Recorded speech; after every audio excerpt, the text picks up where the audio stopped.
肉屋さん。はい、今日はね、肉屋なんですよ。大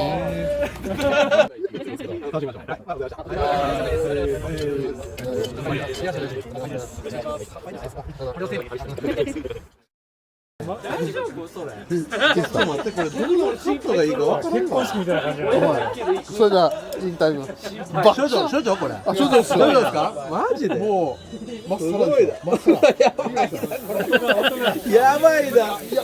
やったやったやった。すげえこの日が来た。やばいな。肉屋が肉を焼くっていう。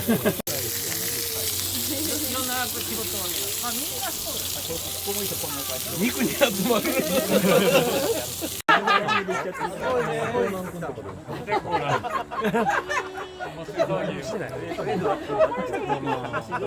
綺麗だしね。そろそろね、いけるかなって。一本だけ食べてない人あげてもらっていいですか。あ、そうそうそうそうそう。食べてないと。